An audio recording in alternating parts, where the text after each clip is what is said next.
And a voice from the heavens said, "This is my Son, the beloved, with whom I am well pleased." And the thoughts of the congregation said, "Thank God the preacher is choosing that part of the gospel reading this morning." In the name of the holy living God, amen.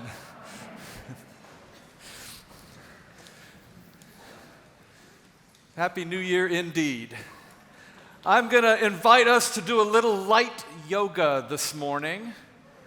And I'm not talking about the usual Episcopal stand, sit, kneel yoga. This is a couple of poses that you can do what you want with. Now, I want to take just a couple minutes and preface this by unpacking that word invite, because it's an important word. We don't get invited enough, especially when it comes to our bodies. Now, our bodies are sacred, and part of what makes our bodies sacred is they bear the wounds and scars of what has happened to them before. Invite means that you are in control of what you want to do with your body and how long you want to do it.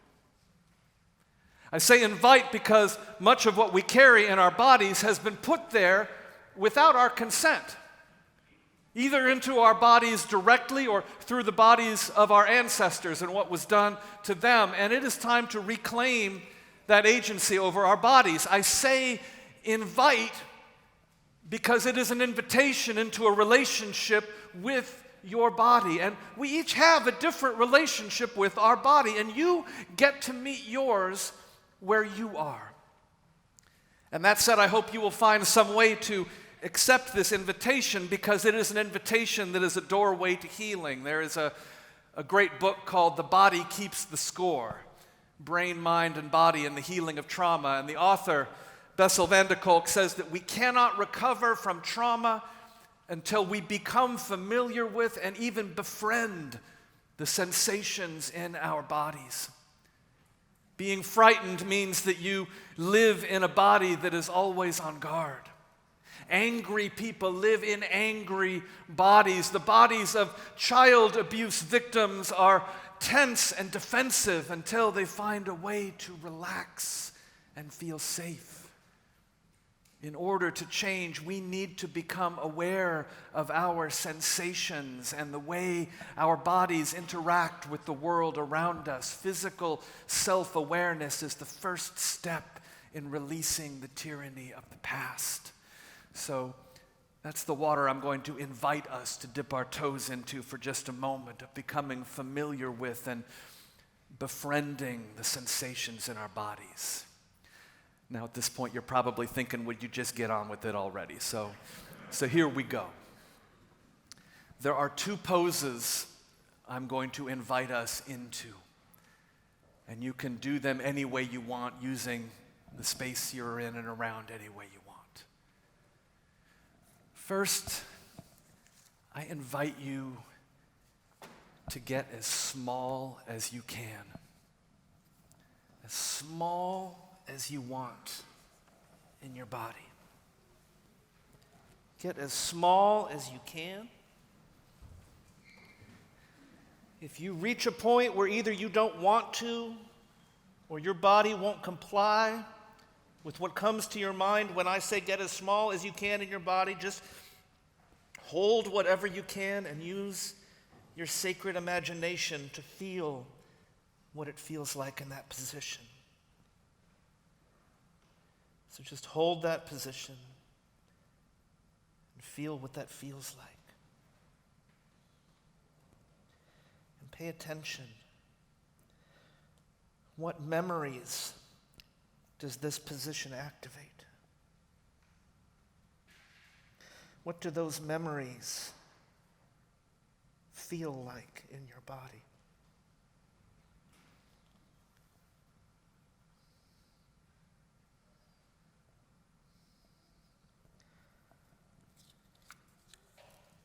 Okay, now slowly come out of this position.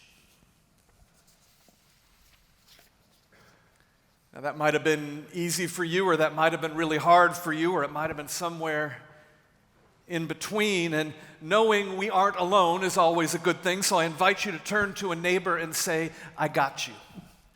I got you. I got you. Now turn to another neighbor and say, I got you. Okay, now second pose. Second pose, I invite you to get as big as you can. As big as you want to.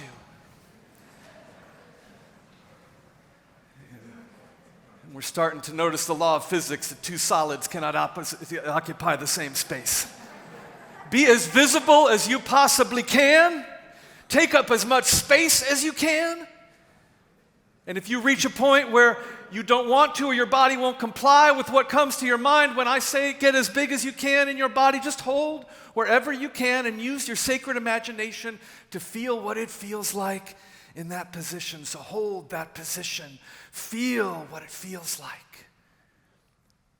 And pay attention. What memories does this position activate? What memories does this position activate? And what do those memories feel like in your body? Okay, now slowly come out of that position. You keep standing, sit, whatever you want. But relax. Once again, knowing we aren't alone is always a good thing, so I invite you to turn to a neighbor and say, I got you. I got you. I invite you to turn to another neighbor and say, I got you. I got you. And let's just take a breath for a few seconds. Let yourself feel your body. Remember that your body is sacred and good. And feel your wounds. Feel the scars from wounds that have healed, but the evidence of them is still there. Scars are powerful things. Leonard Cohen writes, children show scars like medals. Lovers use them as secrets to reveal. A scar is what happens when the word is made flesh. Our bodies are full of wounds and scars. Some are visible, most are not. And broadly speaking, those two poses represent the two poles of how we respond to our wounds and scars, making ourselves really small and making ourselves really big. Now, both of these are natural and human. Neither are bad. All of us find ourselves in the extremes of these positions at one time or another. And while it may absolutely be necessary to spend some time at either one of these extremes, neither one is a place from which healing can occur. Let's take making ourselves small.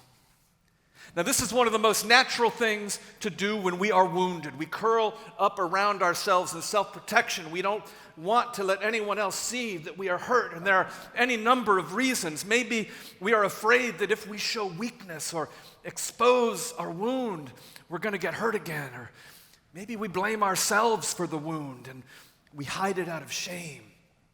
Maybe we're afraid of ridicule and pity of others making us feel as small and weak as we already feel. We are especially good at socializing girls and women this way, though certainly across the gender spectrum we have our ways of driving that message home. We tell women to take care of other people's feelings and ignore their own. We tell women to shrink who they really are and act like men if they want to get ahead, and then beat on them for exhibiting the same qualities we reward men for. And of course, one of the most ubiquitous ways we tell women and girls to make their wounds small: you should smile more. Sometimes hiding our wounds looks like being aggressive, of putting on a strong face or even an aggressive one so that nobody will guess the pain that we're in. It's why animals are often most dangerous when they are wounded. We are especially good at socializing boys and men this way, though certainly across the gender spectrum we have our ways of driving that message home. Boys don't cry, and why don't you just man up? We react this way to being wounded as individuals, and we also act this way as communities. It is the learned helplessness and internalized depression that leads so many to believe that wisdom is keeping your head down and your mouth shut, or to find a substitute for the power we are not rightly given over our lives through the gripping of a gun. and the cultivating of steely eyes and a firmly set jaw. It is accepting the denial of self that comes from not having your history taught in schools and settling for your culture turned into ornaments on someone else's Christmas tree, or once again seeing a lesser qualified man get the job. Now, there can be a time for making yourself small. There are absolutely times and spaces for hiding our wounds, especially in a world that keeps on poking us with sharp sticks. No one should force you to show your wounds. And beyond that, making ourselves small is sometimes all we can do. It is natural. There is nothing shameful about it. And as long as we stay in that place, we cannot be healed, because hidden wounds don't heal. Hidden wounds fester, and they emerge again and again and again. Now let's look at making ourselves big. Now here I'm not talking about taking up the amount of space that a fully thriving you would take up.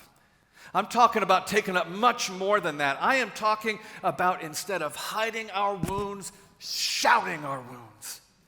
I'm talking about telling everyone about our wounds every chance we get. It can be the compulsion to share our wounds and insecurities again and again and again, to flood social media and every conversation with our woundedness, fearing we will never get the love and attention we crave just by being who we are. It can be the seductiveness of clinging to the small power of victimhood, because it is the most power we have ever felt.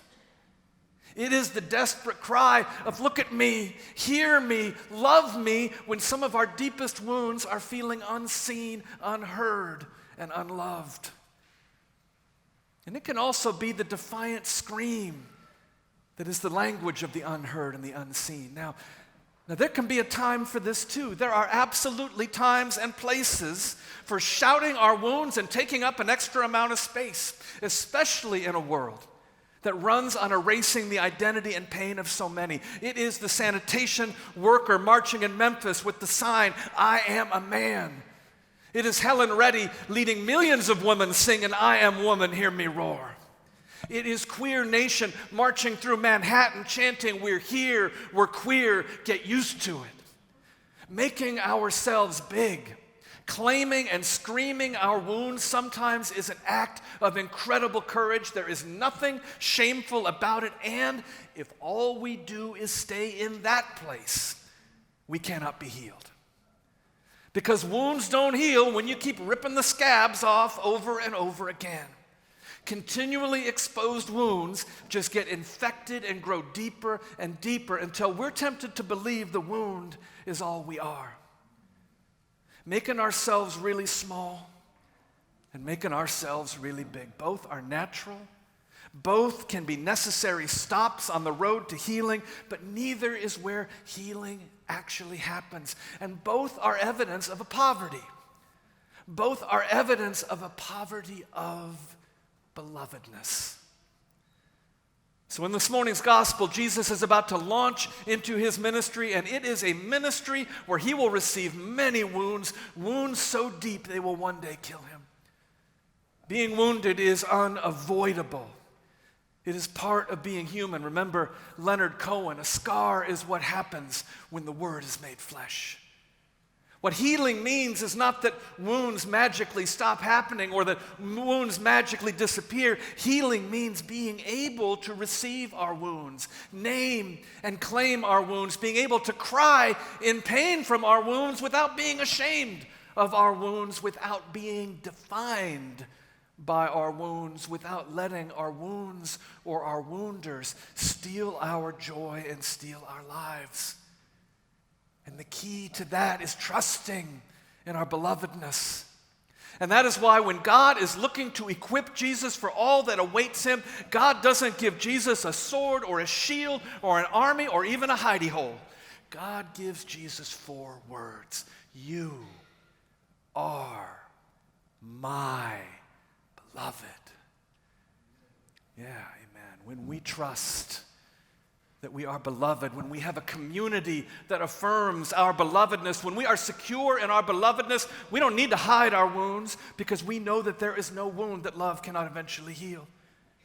And again, let me be clear that healing doesn't mean it will stop hurting or be forgotten. Scars hurt, and scars carry memories. Healing means we will not be stopped, that the wound will not have the last word, because love will always have the last word. When we are secure in our belovedness, we don't need to broadcast our wounds so people will see us, because we already know that we are seen and that we are loved. When we are secure in our belovedness, we can share our wounds without needing to center our wounds. And the same is true of communities. When we assure communities of their belovedness, when we do the long, transformative work of helping communities trust not only that they are beloved, but that their belovedness will be seen and honored. When we become beloved community, that is when the swords will be beaten into plowshares, political maneuvering will be transformed into dancing, and Twitter is going to turn into pebbles tossed at a window by a lover longing for the love to come down and take a roll in the grass. And until that happens, yes, there are times where we will still need to make ourselves as small as we can. And there will be times where we need to make ourselves as big as we can. And because what we do here is create glimpses of not just the world that is, but the world God dreams for us. But because we strive to become beloved community here at All Saints Church, today we're going to offer a glimpse of a third way. In a few minutes, what we are doing today is inviting each other into a middle space, a space that is not this, a space that is not this, but a space that's this. We are inviting each other into a posture of healing where wounds can begin to meet community, where we take up all the space that God created us to take up, no more and no less, where we let our wounds be seen maybe just a little bit and open ourselves up to receive the healing power of love. Now, there's nothing magical about this. There is no unique power that some people have to heal that others don't have. It's the power of love and community. And it's primarily a power of loving presence with, of being at least one person who will affirm your belovedness so that you can offer your wounds for healing without having to scream your wound for acknowledgement. That is the power of love lived in community, and it is the most powerful force for healing and change in the universe. It is the power of the truth of your belovedness, that you are never alone in your pain or in your joy, because God is following you around like a lovesick puppy, wagging her tail every time you cast a glance her way and resting her chin on your leg, wanting nothing more than just to be with you in whatever you're going through. It is the power of the truth of your belovedness, yours, mine, everyone's. So whether you come forward for healing this morning or not, I hope you leave this place reminded that your body is sacred, that your wounds are holy, and who you are and who you are becoming is nothing less than the image of the divine, that whether you show your scars like medals or hide them like secrets, that they are nothing to fear and nothing of which to be ashamed, but what happens when the Word is made flesh in your life. I hope you will trust just a little more that you are God's beloved, and in you God is well pleased. Amen.